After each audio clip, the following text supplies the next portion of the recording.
Olá, toda pessoa verdadeiramente salva sabe, em alguma medida, o grande valor que tem a pessoa e a obra do Senhor Jesus Cristo para si mesma. O Salmo 22 é um salmo messiânico, ou seja, fala do Messias, e neste salmo fala do seu sacrifício, do seu sofrimento sobre a cruz e da sua ressurreição. O que passo a narrar a partir de agora neste vídeo sobre o Salmo 22 são, na sua maior parte, pensamentos do irmão William Kelly, que traduzi dos seus escritos em espanhol.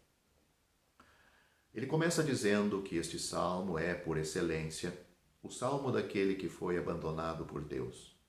Nisto, este salmo é único.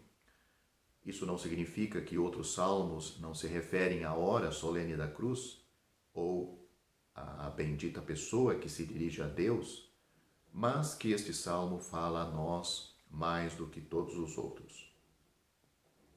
Aqui não encontramos apenas o Senhor entre os homens, como aquele que confiou em Deus, conforme é descrito no Salmo 16, em sua confiança inabalável, olhando para a ressurreição através da morte, para a glória à destra de Deus. Mas também encontramos um contraste, um grande contraste. Ele foi abandonado por Deus, mas se apega tenazmente a Ele e o justifica plenamente. Não são seus inimigos, não são os inimigos de Cristo que agora afirmam que Ele está abandonado por Deus, embora também o tenham dito, mas o que é o próprio Senhor, e Ele o diz a Deus.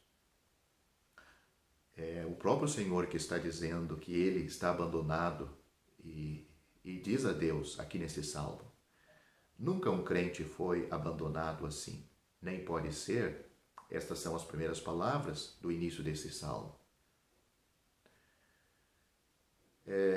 Note o que nós temos a partir do versículo 4 deste salmo. Em ti confiaram nossos pais, confiaram e tu os livraste.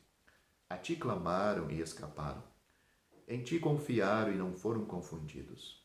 Mas eu sou verme, e não homem, opróbrio dos homens e desprezados do povo. Todos os que me veem zombam de mim, estendem os lábios e meneiam a cabeça, dizendo: confiou no Senhor, que o livre. Livre-o, pois nele tem prazer. Então, esses são os versículos 4 a 8 deste Salmo 22. Nunca houve uma hora assim para o Senhor Jesus, nem pode haver outra igual. O bem e o mal, naquela hora, foram colocados na presença um do outro, na única pessoa que poderia resolver este enigma. Embora encontraram naquele que era perfeitamente bom, mas carregava o mal de Deus. Aliás, ambos se encontraram, o mal e o bem, ambos se encontraram naquele que era perfeitamente bom, mas carregava o mal de Deus, imposto por Deus. Isto era e foi a expiação. Esse pensamento não é o único que encontramos neste salmo, mas que o Senhor Jesus foi feito pecado é o primeiro e o mais profundo pensamento aqui. Não houve dor que ele não conhecesse, e nenhuma vergonha de que ele foi libertado. Os touros de Bazã estavam lá, assim como o leão feroz e que ruge. Os cães o cercaram. Versículos 12, 13 e 16. Essas coisas são naturalmente apenas figuras, e o homem era o mais cruel de todos, o mais vil e implacável. Só ele, aliás, era o verdadeiro culpado. Liderado por um inimigo mais poderoso e sutil.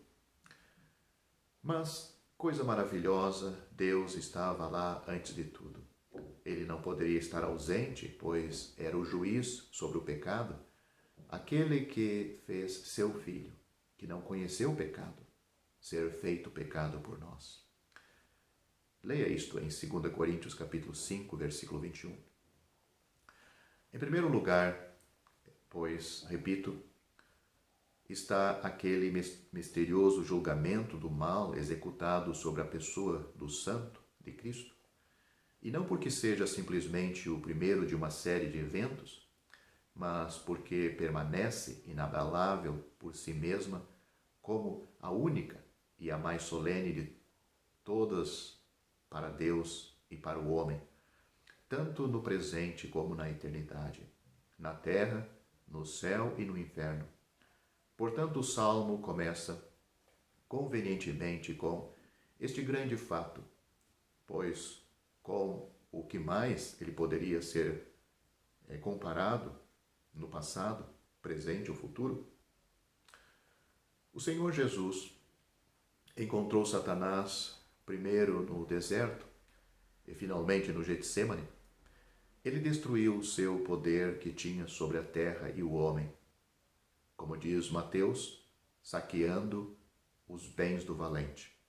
Veja Mateus capítulo 12, versículo 29. Mas este salmo é sobre algo infinitamente mais profundo. Era o pecado diante de Deus. Não era mais um simples combate, nem era algo para destruir ou vencer pelo poder da obediência. Durante sua vida, o Senhor Jesus foi a própria bondade e teve o selo de Deus sobre ela. E sobre ele, sobre a bondade e sobre ele. Jesus glorificou o Pai ao longo de sua vida, mas depois foi sobre glorificar a Deus. Ele soube como glorificar a Deus em sua morte, porque Deus é o juiz do pecado. A questão não era com o Pai como tal, mas com Deus. Com Deus em relação ao pecado. Aquele que glorificou, ou seja, o Senhor Jesus, aquele que glorificou o Pai em uma vida de obediência, glorificou a Deus na morte, na qual, precisamente, esta obediência foi consumada. E não apenas isso, mas o mal foi colocado sobre aquele em quem tudo era bom. O mal e o bem se encontraram. E que encontro! Deus estava lá não apenas como aquele que aprovou o que era bom, mas como juiz de todo o mal, que foi colocado na abençoada cabeça do Senhor Jesus na cruz. Era Deus abandonando o servo fiel e obediente. O único que em toda a sua vida nunca falhou, nunca errou, nunca chegou atrasado, nunca precisou pedir desculpas para ninguém. Ele era perfeito. No entanto, ele era o Deus dele. Isso nunca deveria e nunca poderia ser esquecido. Pelo contrário, mesmo aí ele o proclama dizendo: Deus meu, Deus meu. Mas então ele deve acrescentar: por que você me abandonou? Ou como diz muitas versões, por que tu me desamparaste? Foi o filho do Pai que, como filho do homem, clamou: Deus meu, por que me desamparaste? Então, e somente então, Deus abandonou seu servo fiel, o homem Cristo Jesus. Curvamo-nos diante deste mistério de mistérios em sua pessoa, Deus manifestado em carne. Se ele não fosse um homem, de que serviria para nós? De que ele serviria para nós? Se não fosse Deus, nada poderia dar a seus sofrimentos pelo pecado seu valor infinito. Essa é a expiação única, perfeita, eficaz, eterna. E a expiação tem dois aspectos em seu caráter e finalidade. É a expiação diante de Deus e também a substituição dos nossos pecados. Leia Levítico capítulo 16, versículos 7 a 10, que diz, em figura, sobre este sacrifício de Cristo: uma sorte para Jeová e outro para Azazel, significando o povo, naqueles bodes que eram oferecidos. Embora este último aspecto não seja o tema mais desenvolvido pelo salmista, e não vamos pensar nele desta vez, ali temos estes aspectos da cruz. Embora tudo seja de importância infinita, o lado mais importante da expiação, o fundamento, é a sorte para Jeová, ou seja, o sacrifício oferecido a ele.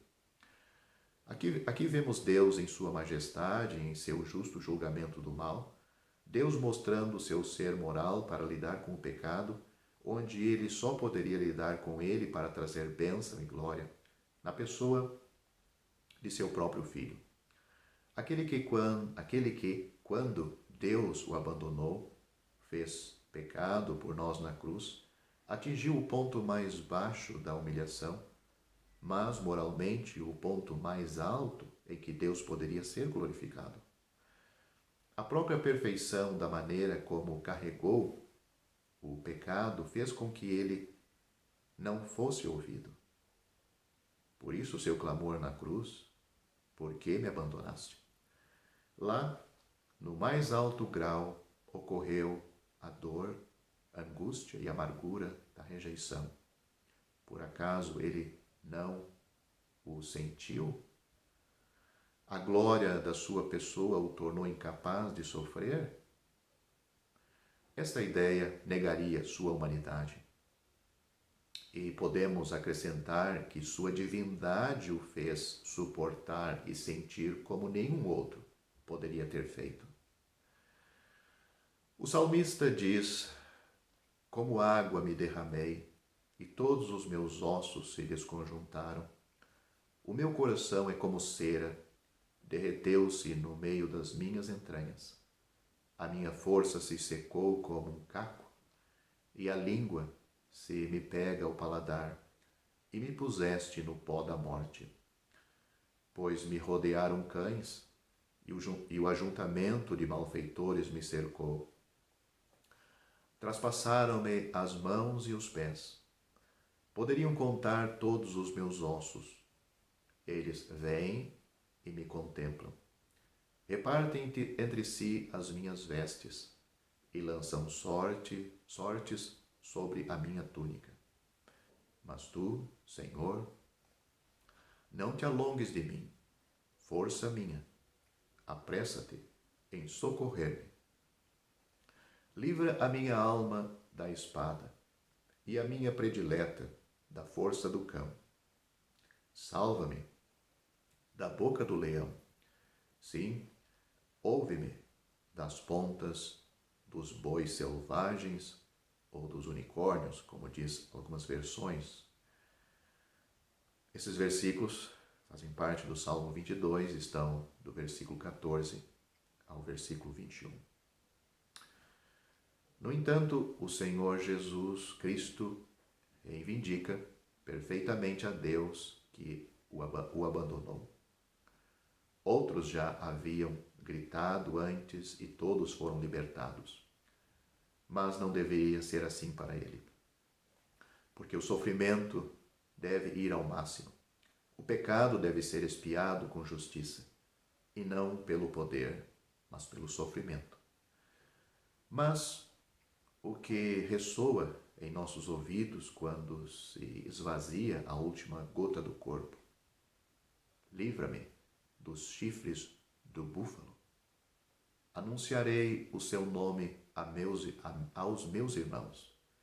No meio da congregação, eu te louvarei. Versículos 21 e 22. Agora que ressuscitou dos mortos, pois esta é a ideia nesses versículos, diz: anunciarei o teu nome aos meus irmãos. Ele já tinha anunciado, tal era o seu ministério aqui, quando estava vivo, mas agora estava em uma base completamente nova. A morte e somente a morte poderia resolver a questão do pecado. A morte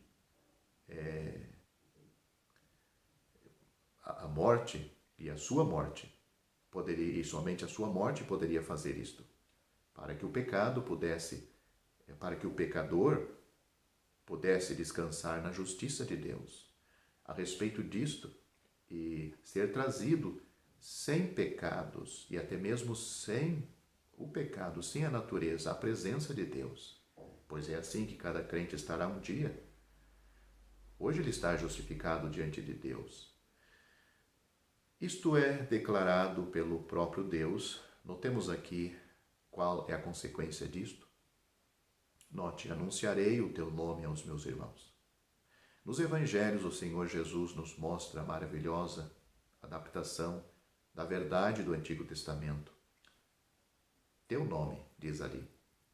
Mas que nome? Quando ele carrega o pecado na cruz, ele fala de Deus. O piedoso israelita, quando busca a libertação, o qual desfruta do seu relacionamento com Deus, fala de Jeová. Mas no Novo Testamento, em que Deus subsiste como Deus e deve ser sempre o juiz do pecado, Pai é o tema que caracteriza a relação conhecida pelo Filho de Deus, o Senhor Jesus, desde a eternidade. Relação que ele também conheceu como homem, mas na plenitude da verdade que só pertencia a ele. Esta relação, em toda a sua realidade e intimidade, foi aquela que o Senhor Jesus quis dar aos seus discípulos na redenção. E muitos dos que me ouvem já o conhecem com alegria desta forma. Mas repito, para aqueles que não conhecem o verdadeiro significado deste bendito e tão doce nome para suas almas, o Senhor Jesus pode mostrar a você agora. Note o que ele diz: anunciarei o teu nome aos meus irmãos. E é por isso que ele diz: subo para meu Pai e para vosso Pai, para meu Deus e para vosso Deus. João capítulo 20, versículo 17. Isso ele falou após a sua morte e ressurreição. Ele nunca tinha falado assim antes. Observe bem que ele já havia pronunciado a palavra Pai antes, mas nunca a havia apresentado desta forma. E particularmente chamo a atenção para esse fato. Esse termo supõe amor, mas no fundamento da justiça. Sem dúvida, a graça é que deu ao Senhor Jesus e por meio dele trabalhou em favor do homem pecador. Sem dúvida, a graça é que a deu ao Senhor Jesus e por meio dele trabalhou em favor do homem pecador. Mas aqui, Jesus nos ensina que quando o pecado foi julgado e retirado do caminho, seu Deus é nosso Deus. E quando a vida dele deu muitos frutos na ressurreição, seu Pai é nosso Pai. A glória do Pai e a própria natureza de Deus agora nos trazem bênção com Ele, enquanto apenas um instante antes, por assim dizer, a santa vingança de Deus foi executada contra o pecado.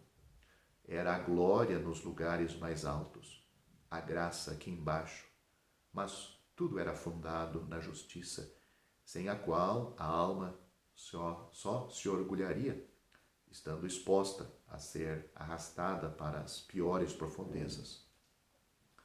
Esta base da justiça de Deus é necessária para o pecador, e aquele que em si mesmo não era senão um pecador perdido, agora tem o direito de conhecer a Deus, não apenas como Deus, mas também como Pai.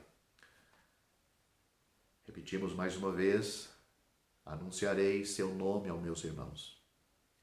Agora existe perdão e paz. E não apenas isto, mas também a associação com o próprio Cristo. Vejamos agora como a declaração de seu nome é introduzida. Meu Deus, disse Jesus no momento em que foi abandonado na cruz, em que foi feito o pecado por nós e carregou nossos pecados em seu corpo no madeiro. Esta é a resposta verdadeira, simples e retumbante, para aqueles que afirmam erroneamente que ele carregou nossos pecados durante toda a sua vida aqui embaixo. Se assim fosse,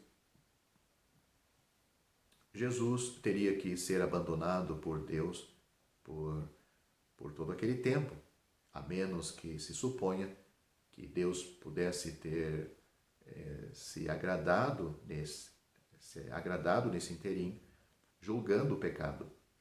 Isso seria negar o fato de que Jesus desfrutou perfeitamente do amor e da comunhão de seu Pai durante toda a sua vida. E sim, ele somente foi abandonado por Deus na hora da cruz, quando realmente ele levou em seu corpo os nossos pecados sobre aquele madeiro. O Filho de Deus, aqui embaixo, sempre caminhou no conhecimento íntimo e perfeito da presença de seu Pai e de sua relação com ele. E, consequentemente, sentiu ainda mais o fato de estar desamparado na cruz. Isto foi um impacto tremendo para aquele que nunca foi desamparado de Deus durante a sua vida. Mas na cruz, naqueles momentos horrendos em que Deus o fez pecado por nós, ele sentiu o seu desamparo do seu Deus. Mas agora o pecado que foi colocado sobre ele foi removido por sua morte. E com um testemunho de que tudo foi tirado, ele ressuscitou dos mortos. E então declara este nome, não dizendo vosso Pai e nosso Pai. Isso não poderia ser, pois seria nos colocar em igualdade da sua glória, independentemente de quanto pudesse ter sido o seu amor, mas ele disse, a meu Pai e vosso Pai, meu Deus e vosso Deus. Assim, o que Deus é como Pai para ele, agora repousa sobre aqueles por quem ele morreu, sobre aqueles cujos pecados foram apagados pelo sangue da sua cruz. Mas isto não é tudo. A aceitação perfeita e manifesta do homem por Deus, pois o pecado foi julgado, agora pertence inteiramente a eles. Esta aceitação do homem por Deus é um direito dado a cada salvo, não apenas o amor do Pai, mas a glória e a luz de Deus. É então amor não apenas em relação ao relacionamento, mas em sua própria natureza. Sim, e ainda mais, tudo o que Deus sente como Deus, tudo o que lhe for vindicado para sempre, não só pertence a Cristo, mas, como consequência da sua morte, pertence também aos que nele repousam nesta obra. Essa é a força e o resultado da expiação. E não é só para o céu, porque ele mesmo disse quando estava na terra, ele ia para o céu, mas por razões sábias e sérias, isso foi expressamente revelado aqui na terra às pessoas que mais precisavam. Aos pobres de espírito, aos mansos, aos discípulos a quem ele se deu como exemplo de dependência e obediência, de graça e justiça, comunhão feliz e pacífica com seu Pai. Mas ele, o Senhor Jesus, o nosso bendito e amado Salvador, não os tivesse libertado pela graça, tudo isto só teria agravado a condição deles, dos seus discípulos, que era tão inferior a dele, ao do Senhor. Com que força, então, a bendita verdade irrompe em seus corações? O próprio Deus, o Pai do Senhor Jesus, era seu Pai, assim como seu Deus. Tudo o que está em Deus como tal estava, pela obra da cruz, tão completamente em seu favor, como tudo o que está nele como Pai.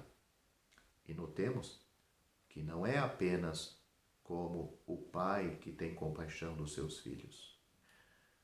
Mas agora é algo incomparavelmente superior.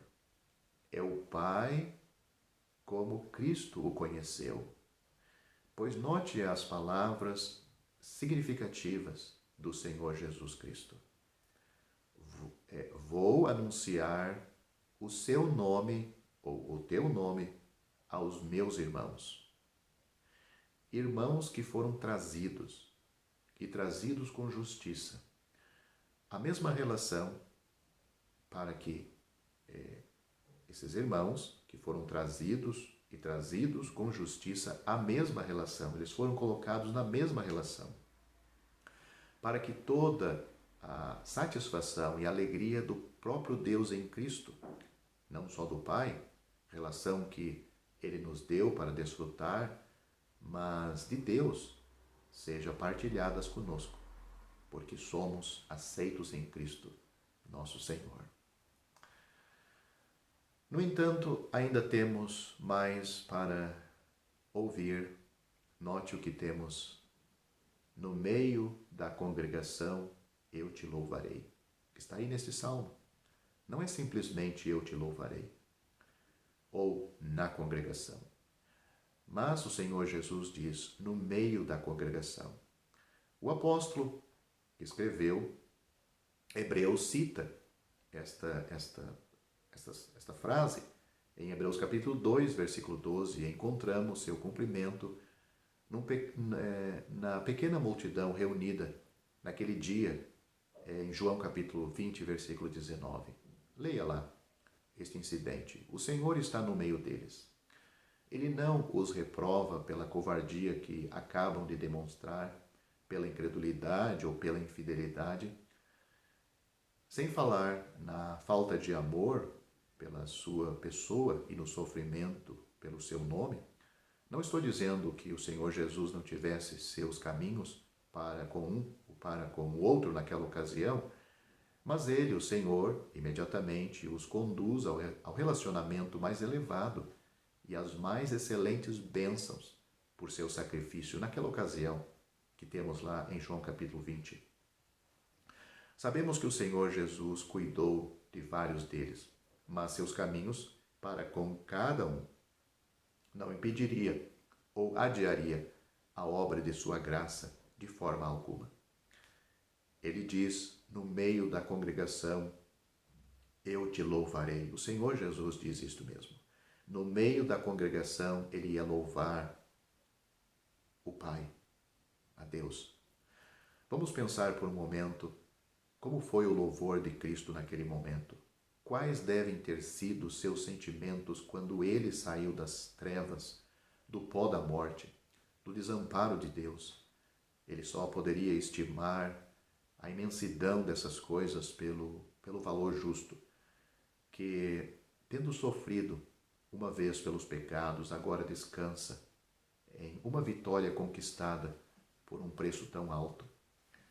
Ele carregou nossos pecados. Aquele que não conheceu nunca pecado, foi feito pecado por nós.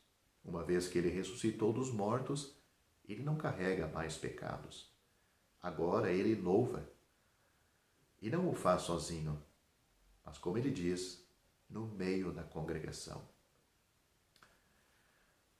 E acrescento algo mais.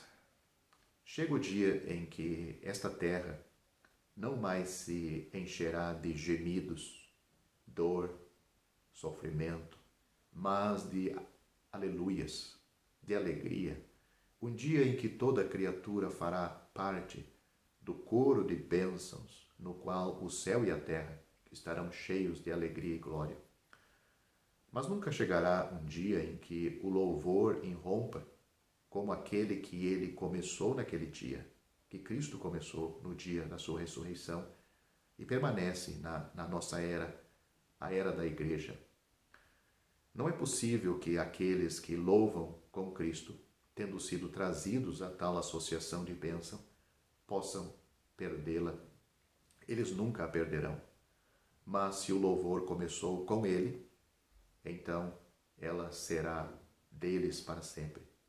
mas será somente dele, de Cristo, com ele no meio deles. E este salmo prova isto ainda mais surpreendentemente por ter sido escrito especialmente em vista do povo terreno, ou seja, Israel. O louvor do dia da ressurreição é particular, porque é o de Cristo no meio da congregação, ou seja, no meio dos seus irmãos. Quem poderia anunciá-lo como ele? Esta vitória, esta alegria, do qual ele passou uma experiência dele, unicamente dele. Quando ele poderia ter anunciado isto, senão quando ressuscitou dos mortos para a glória do Pai, e depois de ter estado no pó da morte pelo pecado, quando? Ninguém além dele poderia sentir nas profundezas o que era ser abandonado por Deus e não ser ouvido quando clamava por ele. Mas agora, tendo sido ouvido dos chifres do búfalo, ele entra como o homem ressuscitado na luz e glória de Deus, brilhando para sempre em virtude de seu próprio sacrifício aceito por Deus, e anuncia a seus irmãos o nome. E nós mesmos podemos dizê-lo agora, de seu Pai e deles, de seu Deus e deles. Assim, em meio da igreja, livrada para sempre por ele e nele, canta o louvor. Que louvores são os de Cristo, agora liberto de tão grande morte? Mas também não são nossos louvores? E ele não os canta no meio de nós? Que caráter esta comunhão confere ao culto da igreja? Quando eu falo igreja, não me refiro a templos luxuosos ou não luxuosos, a paredes de madeira ou de tijolos, mas sim a pessoas salvas por ele, no meio dessas pessoas, aonde elas se reúnem. Agora que o pecado foi julgado como nunca, aquele que foi crucificado em fraqueza vive pelo poder de Deus. O louvor de Cristo dá uma justa e completa ideia do que é bom para a Igreja de Deus. Você que me ouve, seus pensamentos estão em sintonia com isto? Você pode compreender alguma dessas realidades que tem sido dita até agora? É esta a medida pela qual vocês testam seus corações e lábios quando apresentam seus sacrifícios espirituais a Deus e Pai? Tenhamos certeza de que Ele não valoriza mais nenhum dos seus sacrifícios do que os de Cristo ressuscitado, daquele que se digna a ser o líder dos que se juntam a Ele neste tempo em que ainda é rejeitado, embora seja, como sabemos, glorificado no céu. O que Cristo canta é certamente, no sentido mais elevado, uma nova canção. Ele só sofreu assim, mas no louvor ele não está sozinho. Ele sofreu sozinho. Ele só sofreu assim. Ele estava sozinho na cruz, sofrendo por nós. Mas no louvor, ele não está sozinho. Ele está no meio do coro dos remidos. Que coisa maravilhosa que aqui o louvor é cantado não apenas na congregação, mas no meio dela. No dia de seu poder, não será assim para a grande congregação. Note o versículo 25, pois nós temos agora uma mudança. Ou seja, quando ele volta para ser glorificado aqui neste mundo, não para o arrebatamento, mas para Israel. Nós temos aí a palavra, ou as palavras, a grande congregação, no versículo 25. Não significa que faltará seu louvor naquele dia, nem os grandes e pequenos não o louvarão na terra, quando todas as obras de Deus o louvarão e todos os seus redimidos o louvarão? Porém, não é menos verdade que entre ele e aqueles que, desde a sua ressurreição, são chamados e reunidos, existe uma associação por ele revelada que supera intimamente a alegria de quem vai participar naquele belo dia. Ele não anuncia à grande congregação o nome de seu Deus e Pai. Notamos a diferença de Cristo em relação à igreja e Cristo em relação a Israel. É verdade que ele louvará a Deus nela, mas não no meio dela, mas no dia como no dia da ressurreição, pois o que é dito daquele jubileu para Israel e para a terra será verdade se ele louvasse apenas pelo seu lado e eles o fizessem pelo seu lado. Ele também não os chama de irmãos, como faz agora, embora preste seus votos, outro sinal distinto, diante dos que temem a Deus, note o versículo 25 deste Salmo 22, quando todo joelho se dobrará e toda língua confessará que Jesus Cristo é o Senhor, para a glória de Deus Pai, como nós temos em Filipenses capítulo 2, versículos 10 e 11. Até os confins da terra e entre todas as famílias das nações. Tudo isso não é graça para nós, que nada merecíamos? A verdadeira graça de Deus na qual estamos? Que pensamento! E que possamos apreciar os conselhos e os caminhos de Deus, o Deus de toda graça que nos chamou para a sua glória eterna em Jesus Cristo. A Ele seja a glória e o império para todo sempre. 1 Pedro capítulo 5, versículos 10 a 12. Que nossos louvores sejam abundantes, mas que sejam os louvores de Cristo em nosso meio, daquele que se digna de estar ali no meio de 2 ou 3 reunidos em seu nome, como temos em Mateus capítulo 18, versículo 20. Ele está conosco quando somos levados por alguma circunstância para defender a verdade ou santidade de Deus. Ele está conosco. Será que ele pode estar ausente quando nos reunimos para adorar seu Deus e nosso Deus, seu Pai e nosso Pai? Será que ele está ausente? Portanto, ofereçamos sempre a Deus, por meio dele, um sacrifício de louvor, isto é, o fruto de lábios que confessam o seu nome. Ele está presente. Hebreus capítulo 13, versículo 15. Os versículos 23, 24 do Salmo 22 contêm um apelo fundado na ressurreição do Messias sofredor. Note o que é dito. Vós que temeis ao Senhor, louvai-o. Todos vós, semente de Jacó, glorificai-o. Temei-o, todos vós, semente de Israel. Porque não desprezou, nem abominou a aflição do aflito, nem escondeu dele o seu rosto. Antes, quando ele clamou, o ouviu. Estas são as palavras, aí nesses versículos 23 e 24.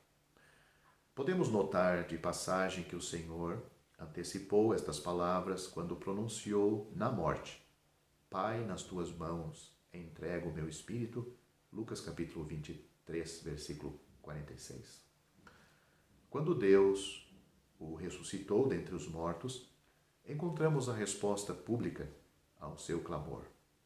Assim encontramos o Messias não mais sofrendo, mas sendo livrado ou ouvido, anunciando o nome de seu Deus e Pai aos seus irmãos e louvando ele mesmo no meio da congregação. E então, há um apelo a todos aqueles que temem a Deus para louvá-lo com base na expiação.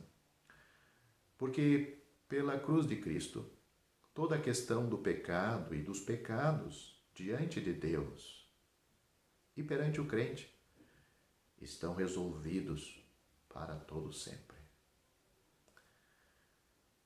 Só o verdadeiro crente conhece esta realidade em si. Tem a experiência pessoal dele com Cristo. Pois um dia em sua vida, ele como um pecador arrependido, ele confiou, ele creu, ele aceitou aquela morte substituta por ele de Cristo na cruz. Ele confiou nele, o aceitou, recebeu como seu Salvador. Isto nos leva a uma nova cena nos versículos seguintes aqui no Salmo, que nos ajudará a entender melhor o que já tentei explicar um pouco antes. O Messias diz aqui: o meu louvor virá de ti na grande congregação, versículo 25. Assim, a grande congregação se distingue da congregação do versículo 22. Leia com calma. No qual vemos claramente que é a igreja que o rodeia, quando ele ressuscitou dentre os mortos. Enquanto que no versículo 25 lemos: de ti será o meu louvor na grande congregação. Observe que aqui não é no meio deles, não se fala aqui de nenhuma associação com Cristo. No capítulo 20 do Evangelho de João, como já me referi, também encontramos o que corresponde à grande congregação, na figura daqueles discípulos. Este capítulo já nos deu a ilustração e também o cumprimento do anúncio do seu nome aos seus irmãos e da congregação no meio da qual ele louva. De fato, Tomé veio 8 dias depois e, quando da sua incredulidade se manifestou, ele exclamou: meu Senhor, meu Deus. Nenhuma palavra é sugerida sobre meu Pai e seu Pai, meu Deus e seu Deus a Tomé, que é uma figura posterior de Israel sendo salva. Nos discípulos nós temos a igreja reunida, mas em Tomé nós temos posteriormente a Israel, ou seja, a grande congregação. A associação de Cristo com seus discípulos não são mais descrita aqui, senão outra confissão que a graça tirara da grande congregação, como aconteceu com Tomé. Quando o remanescente do povo de Israel se arrependa e confesse a seu desprezado e rejeitado Messias durante tanto tempo, esse remanescente também dirá: meu Senhor e meu Deus. É um quadro impressionante do que Israel saberá e confessará naquele dia. Você pode ler com calma na sua Bíblia sobre o cumprimento desta profecia em Zacarias capítulo 12, do versículo 10 ao versículo 14. Vimos o louvor de Cristo no meio da congregação de seus irmãos, o chefe deles, quando ressuscitou dos mortos. Depois, o testemunho de Deus para aqueles que o temem, conforme Atos capítulo 10, versículo 35, bem como para todos os descendentes de Jacó ou de Israel. O dia em que a graça reúne os filhos de Deus e também um dia de boas novas para cada criatura, judeu ou gentil, para que creiam. Mas agora há mais de um testemunho. Os louvores do Messias vêm de Jeová na grande congregação. O Messias faz seus votos na frente daqueles que o temem. Este é o cumprimento verdadeiro e público de todas as promessas. Todas as profecias a respeito da glória vindoura para a terra e as nações se cumprem. Assim, os mansos comerão e se fartarão. Louvarão ao Senhor os que o buscam. O vosso coração viverá eternamente. Todos os limites da terra se lembrarão e se converterão ao Senhor. E todas as famílias das nações adorarão perante a tua face. porque o reino é do Senhor e ele domina entre as nações. Nós temos isto neste Salmo 22, dos versículos, do versículo 26 ao versículo 28. Nenhuma palavra de tudo isto é encontrado na passagem anterior, aonde se refere no meio da congregação, porque agora nós estamos num terreno judaico, como já disse, diante da grande congregação. Ele não apenas convida todos os confins da terra a se lembrarem, mas eles realmente celebrarão. Não será o evangelho da graça como hoje, nem a igreja, mas o desdobramento do reino em todo o seu poder. Todos se voltarão para Jeová, como aqui nós temos a garantia, e todas as famílias das nações adorarão diante de ti. Não se trata mais do lugar do cristão, isso já nos foi apresentado no versículo 22 desse salmo. No versículo 23 está o testemunho, o fundamento da fé, é colocado no versículo 24. Então, os versículos 25 a 31 declaram o que caracteriza os dias do milênio, que tem relação direta com o remanescente judeu e as nações salvas pelo evangelho do reino. Quando Cristo pede ou obtém a terra, é o que nós temos no Salmo 2, Cristo está na grande congregação. Hoje, ao contrário, os seus são apenas um pequeno rebanho, e tudo o que é grande entre os homens é contrário a Deus. Não será assim no futuro. Cristo terá a grande congregação, e ele mesmo governará todas as nações. Então, todos os poderosos da terra comerão, quer dizer que vai haver fartura de alimento, e adorarão. Todos os que descem ao pó se prostrarão diante dele. Isso nós temos aí nos versículos deste salmo. Será um dia em que confessarão sua dependência, apesar da mais rica bênção, porque ninguém poderá preservar a vida da própria alma. Ele é a vida e a força de todos, porque ele é exaltado entre todos. A posteridade, é dito também neste salmo, a posteridade irá servi-lo. Isso será contado por Jeová até a última geração. A velha geração que rejeitou a Cristo faleceu, mas o remanescente que retornou após ter passado pelo julgamento será um remanescente santo e uma nova videira. Eles virão e proclamarão a sua justiça. Despojado agora de toda presunção, a um povo ainda que não nasceu, eles anunciarão que ele fez isto.